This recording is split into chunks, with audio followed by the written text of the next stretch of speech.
What's going on, everyone? Welcome to What You Want to Know. I am producer Frank the Tank Torno, and I am joined by the boys, Mitchell Cairns and Mark Vicioso. Boys, how are we doing today? Gentlemen, I'm doing pretty well. What about you guys? I'm doing good, Mitch. I'm feeling good. Just finished up a midterm and ready to go talk about whatever's on the board today, whatever Frank the Tank and his thought tank has come up with. What do you got for us, Frankie? All right. So, I talked to the people, I talked to our loyal followers, and they also consulted with this big brain over here. And I have come up with a couple questions that I think are really amazing and really interesting. Mm-hmm. So the first one, we have to start with it. We're a little delayed on this, but we have to start with it. Okay. Tom Brady won another Super Bowl. How many is that? 7? Seven. Yeah. Six with New England, 1 with Tampa. That is absolutely insane. And I was talking to some of my family about this, and we were saying how lucky this generation is that we have gotten to see so many of these GOATs. We have Tom Brady, who is probably the GOAT. I think he's the greatest of all time. He's definitely the popular opinion to being the greatest of all time. In the NFL, right? In the NFL. Yeah. In the NFL. Then we have Tiger Woods, Michael Phelps, Serena Williams, Roger Federer. And then even if you really wanted, you could put LeBron and Crosby. I wouldn't, but some people would. Mm-hmm. So I want to know, is this the greatest generation to be a sport fan just because of all of these GOATs we're seeing? Yeah, Mitch, I'm gonna let you go first, brother. Yeah.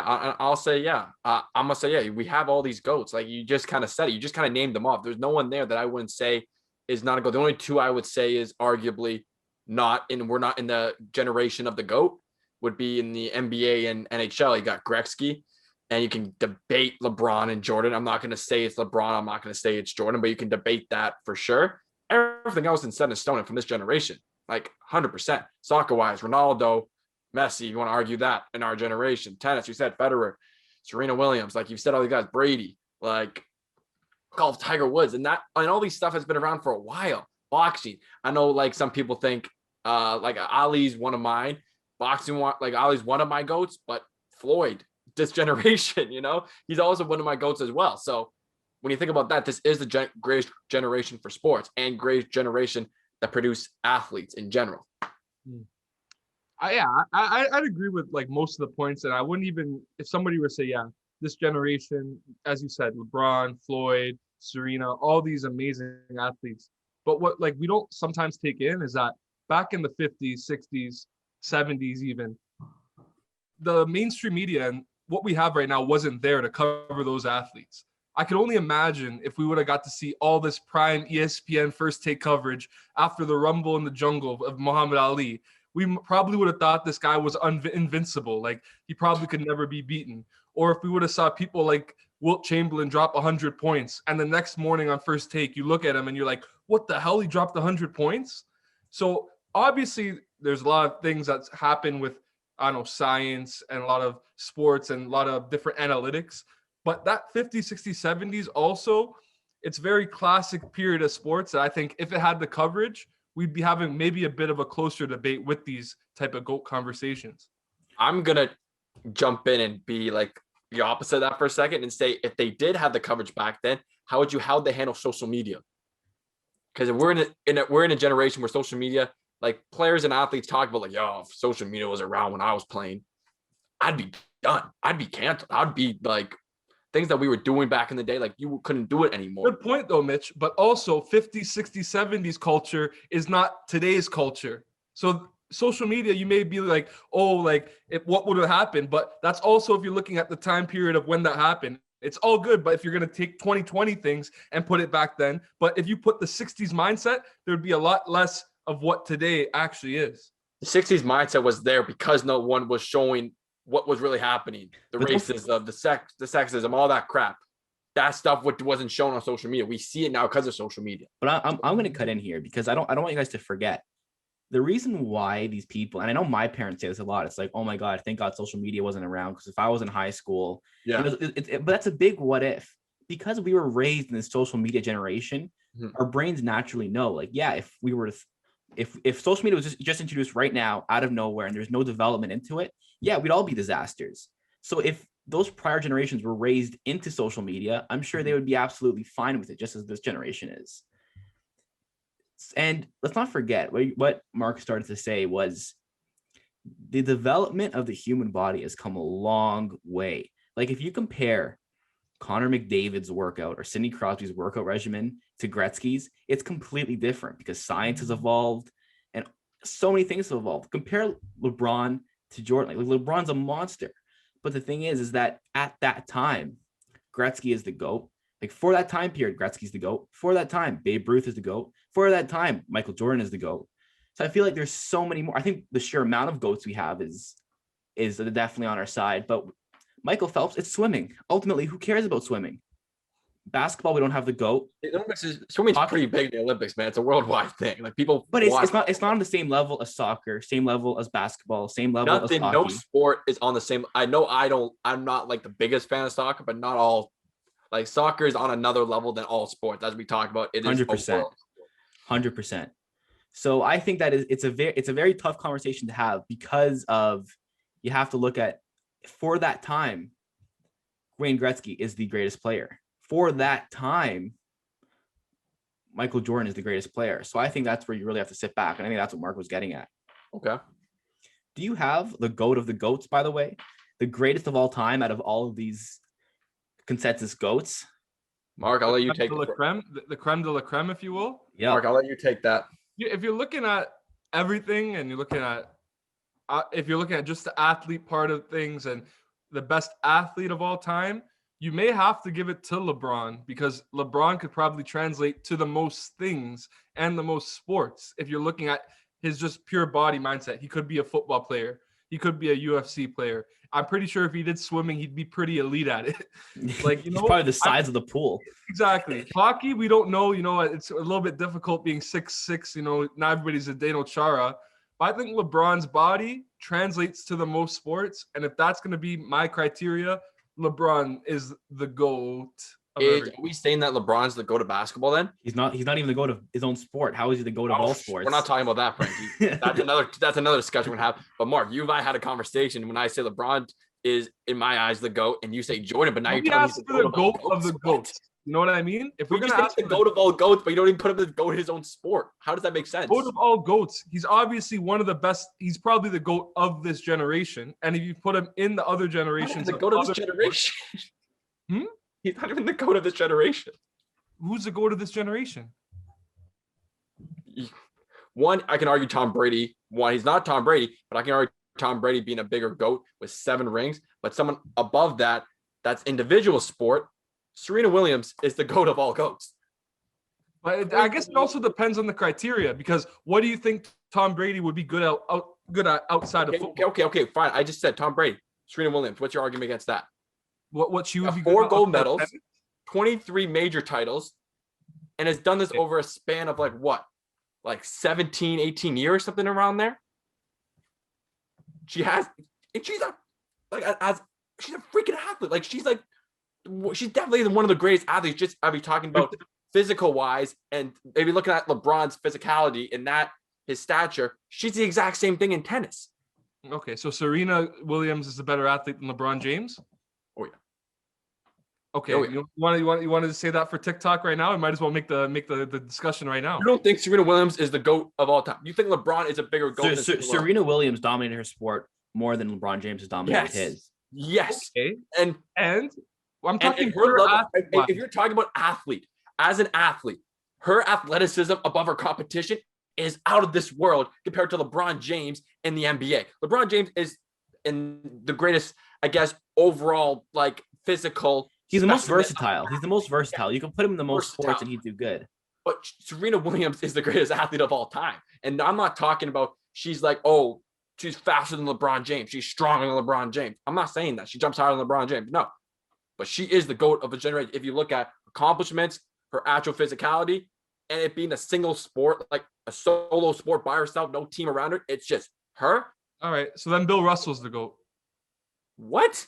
By that thing, Bill Russell dominated his generation, had 11 championships, led a whole ass dynasty that nobody else ever did. Bro, And then Serena Williams is in an individual sport, and this guy's in a team sport. No, hell no. Serena Williams dominated her sport. That's just a pity comment at the end there, bro. Nah. That's just a pity comment. Okay, we're gonna end this conversation here because this is starting to get a little petty. So we're gonna move on here from another question that was submitted through Instagram, and it is: first of all, would you rather be an actor or a musician? You want me to start, Mark, or you want to go? Yeah, Mitch, you go. Again, both are famous. Both are like, popularity, social media, all that stuff. I'd rather be an actor, personally speaking. I think actors are more. I think it's hard. I think it's easier to become an actor first thing. Like if I'm in a big movie, you're gonna know who I am just by you seeing me in the movie. As a musician, if you're trying to get like features or something, I'm not gonna unless you're already big or something. I'm not gonna know who you are. So if I had to choose between being an actor or being a musician, I'm gonna go with actor. I feel like it's just cooler. It's easier. It's more of my kind of like lifestyle too, I guess too. And I think it's cooler. That's just me. Well, I agree. And as the movie expert and movie analytics guy, I'd agree that acting is probably what I enjoy more. But if I had to choose to be one thing, I'd choose to be the musician. And it's not just because I want to be the contrarian and be like, hey, Mitch is saying this. I want to be the musician. Okay. But actors, and I've been seeing this, actors do not have as much control over their careers as you may think. Actors have to go into different studios. They have to do this different project. Not everybody's going to be Chris Evans. Not everybody's Robert Downey Jr. Yeah. Some of you guys are very terrible. There's a lot of actors out there, and there's only a finite amount of roles that you can really end up being that creme de la creme, best of all, you know what I mean? Oh, I got the Oscar, I got the Academy Award, this and that. But if you're a musician, you have free license to do whatever the hell you want. And if you become that thing and you become better, you become the Drakes, you become the Jay-Z's, you become the Tupacs. Yes, actors are great and they're known for their movies, but these guys are going to be known for their voice. Kanye West, Celine Dion, Maradona, Maradona just came out of nowhere. Michael Jackson, all these guys are going to live on way longer than these actors of our generation ever will. So if I'm going to choose to be one, I'm choosing the musician. Well, I think that's an interesting point. I'm going to cut in here. I think that's an interesting point because when I first saw this question, I was like, oh, actor, 100%. You got to be in the movie industry. It's great. But Mark said an interesting point. There's only a finite amount of roles available in Hollywood, and there is an infinite amount of there's no cap on how many songs get played. You know what I mean? Like anyone can go onto Spotify and look at your music, and now you can be an independent artist, completely independent, and just grow off TikTok. So there's definitely more freedom as a musician in this generation.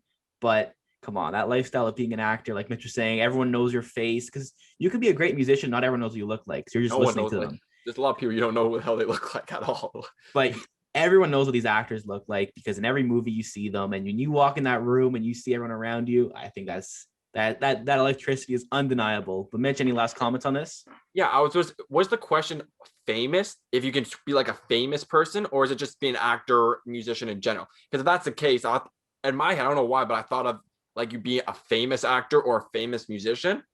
And I thought what the parts that Mark brought up there were key for if it's just a musician or actor. But being a famous actor or a famous musician, you said it's a lot harder because everyone is in that small group. So I'd rather be an actor in that small group than be a musician in a big world of, different artists, Okay, well, here's an interesting follow-up to that then. If you could pick anyone to switch lives with, any person to switch lives with, Freaky Friday style, they get your life, you get their life, whose life are you taking?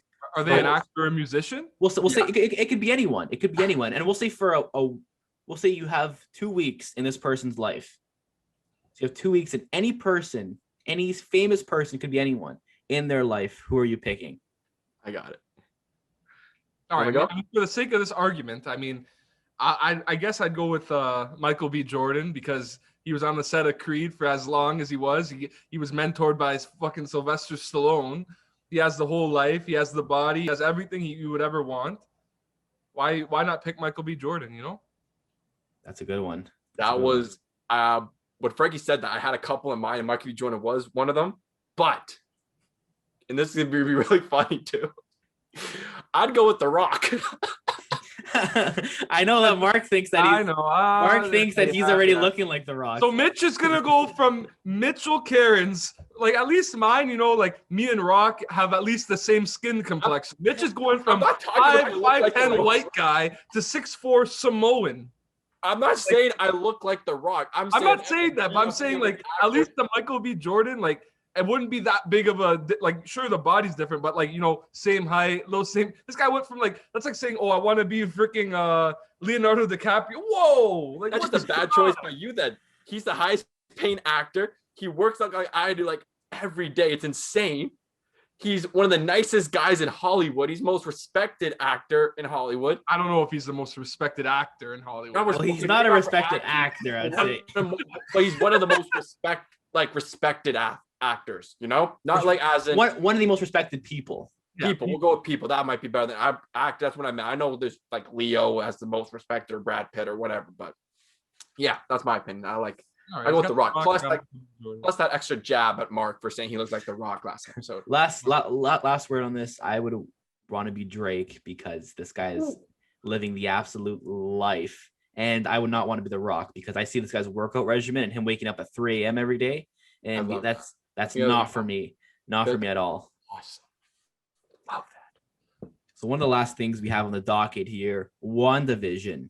It has taken the world by storm, it seems. Disney Plus crashed at 3 a.m. Eastern time because so many people were logging on trying to watch it at once. I know Mitch is watching it. I'm watching it. Mark, are you watching WandaVision at all? Haven't really got into it, but I've seen like the notes, as I did with Mandalorian. Maybe like one day after quarantine, I'm gonna get Mandalorian and WandaVision. You gotta watch them. But I do know like the main plot points and what happened in the shows, so I'm still aware of what's happening and what's going on. All right. So I will say it's a great show, and I have WandaVision over Mandalorian so far. But one thing that's really come up, and this has been trending recently a lot, and it's just how many Disney Plus is pumping out a ton of shows, especially for Marvel and Star Wars. Okay, so just for reference here, there is going to be Marvel content for every week for the rest of this year. That's insane. And that's not even getting into Star Wars, because Star Wars, they have the Kenobi show, they have the Bad Batch, they have Boba Fett is getting his show, season 3 of the Mandalorian. So I want to know, do you think that Disney is overusing their platform and they're just oversaturating the market? And do you think it'll just end up killing this whole superhero movie and TV show craze that's happening right now? Kill it? It could kill it. If they oversaturate the market, people will get sick of it. What do you think about that? Nah. I think they're building us a universe, you know, like living that life like every day. We watch we watch the movie so much because we want to be a part of it, you know?